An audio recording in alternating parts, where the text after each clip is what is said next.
उसे कहते हैं कि जब जान गए तो जही जाने जग जाए हेराए जागे जथा स्वप्न भ्रम जाए। स्वप्न में जैसे हम जगे हुए होते तो क्या जगे हुए होते हैं क्या? स्वप्न में हम क्रियाएं करते देखते हैं और ऐसा थोड़ी लगता है कि मैं स्वप्न देख रहा हूं, ऐसा लगता है मैं जगा हुआ हूं। तो क्या वो जगा हुआ होता है क्या? वो अज्ञानी स्वप्न में अपने को जगा हुआ जैसे मानता है तो जगा हुआ नहीं होता। ऐसे आप अज्ञान की धरा में हो और आप ये जानकारी कर रहे हो कि मुझे धर्म का पता है, मुझे अधर्म का पता है। जैसे अपने को जानकारियां जो कुछ हैं जो उपलब्ध हो चुकी वो प्रकृतिजन्य केवल बुद्धि तक है, आपके अनुभव में नहीं है। अनुभव में नहीं तो पता है क्या? पूरा हलवा बनाने की प्रक्रिया आती है लेकिन कभी बैठ करके बना के पाया नहीं तो क्या फायदा? जिस जानकारी का प्रयोग ना हो सके वो जानकारी हमारी किस काम की? बात समझ रहे ना? इसका तात्पर्य हुआ कि हम अध्यात्म बल से कमजोर हैं। हम जानते हैं कि ये नहीं करना चाहिए, हम जानते हैं ये करना चाहिए, तो जो करना चाहिए वो कर नहीं पाते, जो नहीं करना चाहिए वो हम छोड़ नहीं पाते। ईमानदारी का विषय ये है। इसका कारण हमारे अंदर अध्यात्म बल की कमी है। हम अगर प्रशांतात्मा विगत भीर ब्रह्मचारी वृत्ति स्थित है, अगर हम संयम से चलें, अपने अंतःकरण में निरंतर भगवत चिंतन करें, ब्रह्मचारी व्रत से स्थित हों और निरंतर परमात्म चिंतन करें तो अभी आ जाएगा। जो नहीं करना वो नहीं करना, चाहे प्राण निकल जाए, और जो करना है वो उत्साह संपन्न होकर के करना है।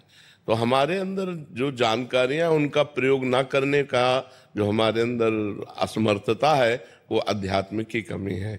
यदि हम खूब भगवान नाम जप करें, शास्त्र स्वाध्याय करें, ब्रह्मचर्य से रहें, पवित्र आहार करें तो बहुत बढ़िया आ जाए, बहुत बढ़िया आ जाए, स्थिति बन जाए हमारी। और हम भगवत चिंतन रहित हैं, इसीलिए हमारे तो इसलिए ये जानकारी होते हुए भी हम नहीं जानकार हैं। जानकारी अगर जितने आपको जानकारी अगर उसका प्रयोग कर ले तो आप ब्रह्म सिद्ध महापुरुष हो जाए। किसको जानकारी नहीं? जब गांव में लोग शव यात्रा करते हैं, बोले राम नाम सत्य है, सत्य बोलो मुक्ति है। इससे बड़ा और क्या ज्ञान होगा? इस ज्ञान से बड़ा और क्या ज्ञान होगा कि पूरे त्रिभुवन में अगर सत्य है तो भगवान का नाम सत्य है, और भगवान का नाम बोलो तो मुक्ति है। लेकिन वो बीड़ी पीते हुए लौटते हैं, उनको कोई मतलब नहीं कि क्या गा रहे।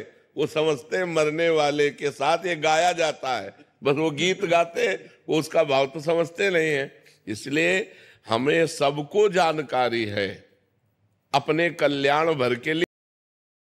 राधे राधे दोस्तों। तो दोस्तों, जैसा कि अभी आप सुन रहे थे कि एक प्रश्न जो अक्सर हम सभी लोगों के मन में चलता रहता है कि हम जानते हुए भी वो कार्य नहीं कर पाते जो हमें करने चाहिए, यानी कि सत्कर्म, अच्छे कार्य, पुण्य कर्म और पाप कर्म, जिनके विषय में हमें पता होता है कि ये सही नहीं है, पाप कर्म है। मान लो ईर्ष्या, द्वेष, क्रोध, लालच, व्यभिचार, फिर भी हम जो है वो काम करते रहते हैं। ये सब चीज़ों का हमें ज्ञान होता है, तो क्यों हम जानकर भी गलत कार्यों को करते हैं और जो सही कार्य हैं उन्हें हम नहीं कर पाते?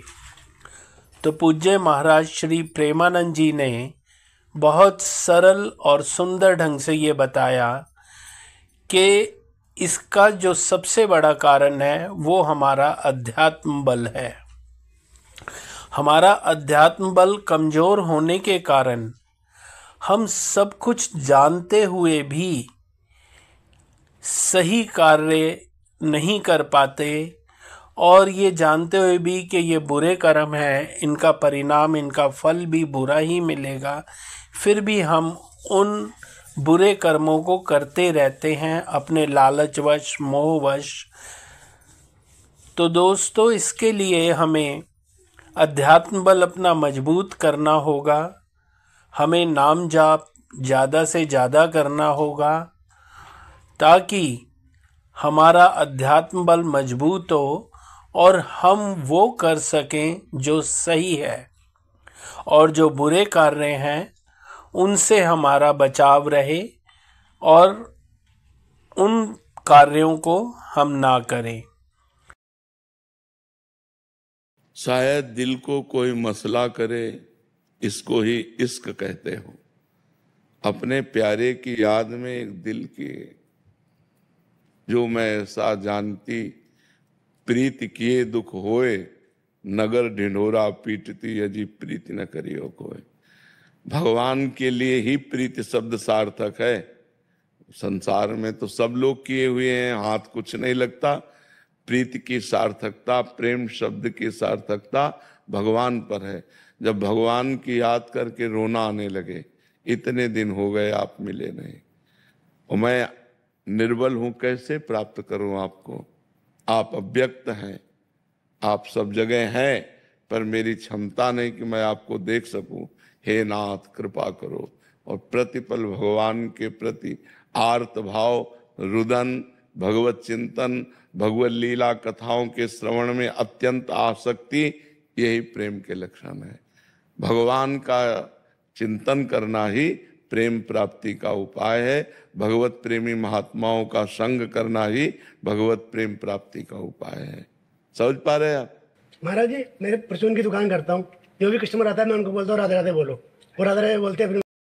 राधे राधे दोस्तों। तो दोस्तों, अभी जो आप प्रश्न सुन रहे थे कि प्रेम क्या होता है और मुझे कैसे पता लगे कि मुझे प्रेम हो गया, तो दोस्तों पूज्य महाराज श्री प्रेमानंद जी ने बहुत ही सरल और स्पष्ट तौर से ये बताया कि प्रेम, प्रीत क्या है।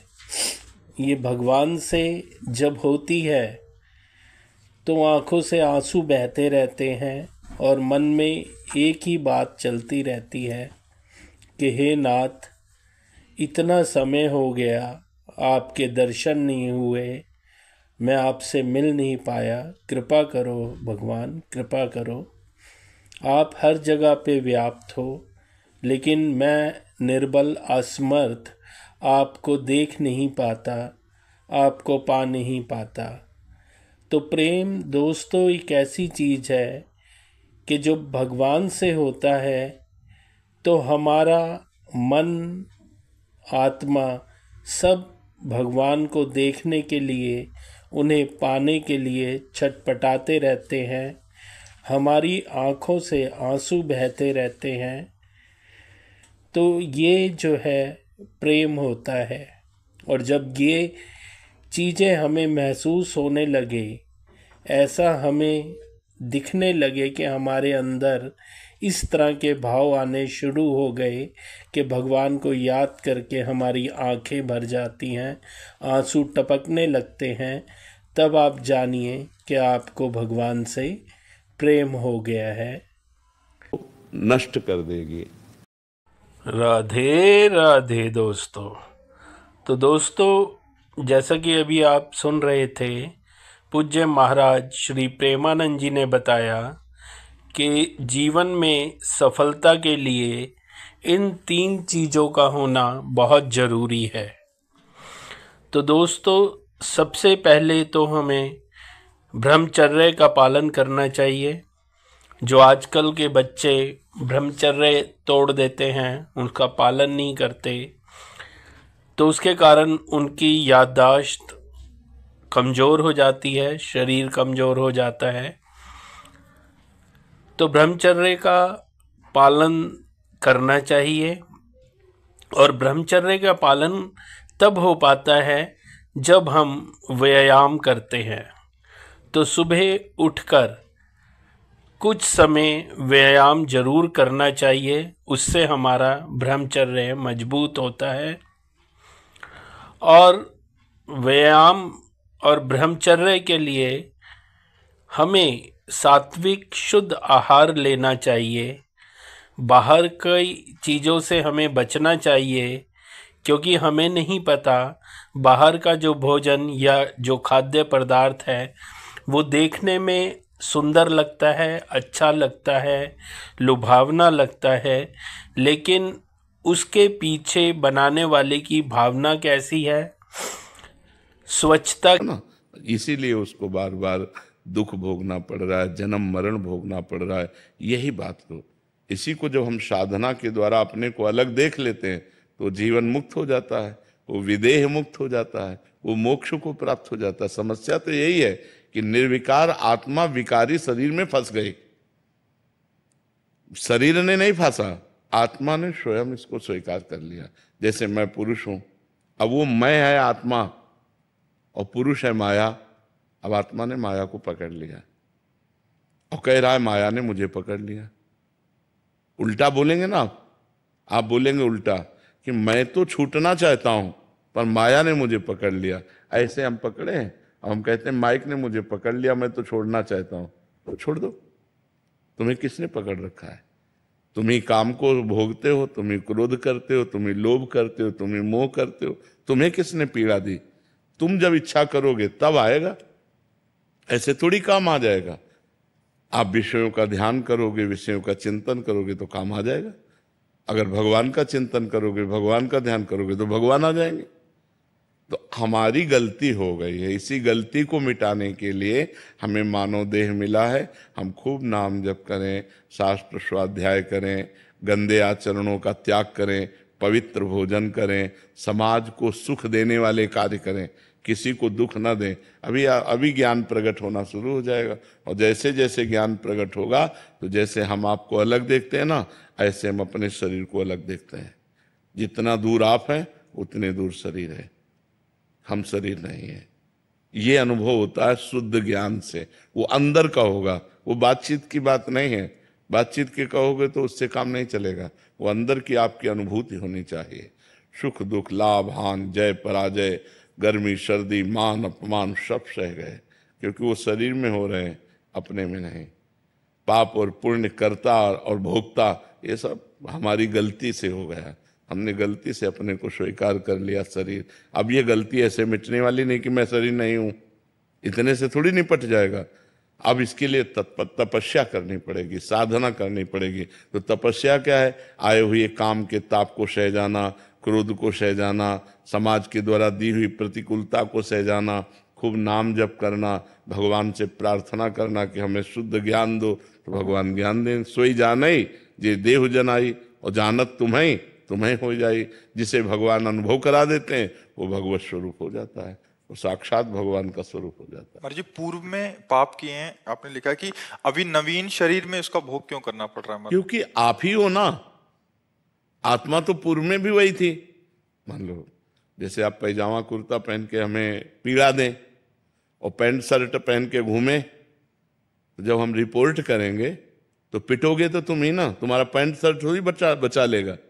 नहीं कि आप कह दो पैजामा कुर्ता वाला तो और था, नहीं, तू ही पैजामा कुर्ता पहने था, तो तू ही पूर्व जन्म में शरीर धारण करके पाप करके आया है। अब वो शरीर छूट गया, अब ये शरीर मिला, तो है तो तू ही ना, तो तुम्हें ही तो भोगना पड़ेगा।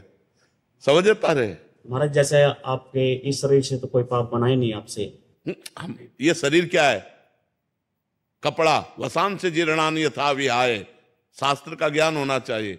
ये आत्मा का कपड़ा है, आत्मा ने वो कपड़ा पहनकर पाप किया, लेकिन कपड़ा उतार कर आ गया तो। राधे राधे दोस्तों।